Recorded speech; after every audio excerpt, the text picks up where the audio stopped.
কৃষক আন্দোলন থেকে উঠে আসা মমতা বন্দ্যোপাধ্যায় সবার আগে কৃষকদের আর্থিক ও সামাজিক সুরক্ষা প্রদানে নজর দেন। সামাজিক সুরক্ষা প্রদানের আওতায় কৃষকদের আনার পাশাপাশি দুর্যোগে দুর্ভোগে পাশে থাকার বার্তা দেন মুখ্যমন্ত্রী মমতা বন্দ্যোপাধ্যায়। কথা মতো কাজ করতে অন্যান্য ফসলের মতোই ধান উৎপাদনে বাড়তি গুরুত্ব দেওয়া হয়।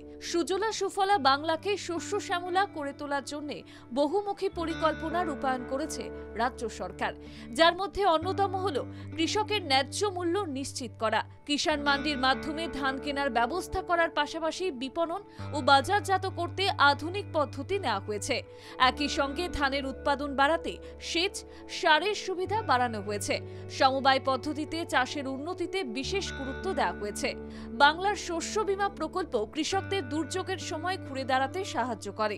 আর্থিক অনুদানের মাধ্যমেও কৃষকদের উজ্জীবিত করার জন্য প্রদান করা হয় কৃষক বন্ধু। বছরে দুবার নগদ সহায়তা প্রদান করে রাজ্য সরকার। 2019 সালে মুখ্যমন্ত্রী মমতা বন্দ্যোপাধ্যায় কৃষক বন্ধু প্রকল্প চালু করেন রাজ্যের কৃষকদের জন্য। একাধিক প্রকল্পের সহায়তা মেলায় কৃষকরা আর্থিকভাবে সম্পন্ন হয়ে উঠছে, যার জন্য বাংলায় বাড়ছে কৃষি উৎপাদন।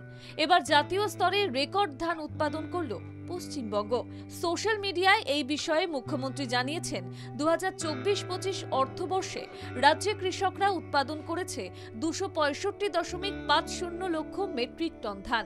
রাজ্য সরকারের কৃষক বন্ধু, বাংলা শস্য বীমা সহ বেশ কিছু প্রকল্প চাষিদের অত্যন্ত সাহায্য করেছে, যার ফলে রেকর্ড পরিমাণ ধান উৎপন্ন হয়েছে এই রাজ্যে। বার্তা দিয়েছেন মুখ্যমন্ত্রী মমতা বন্দ্যোপাধ্যায়।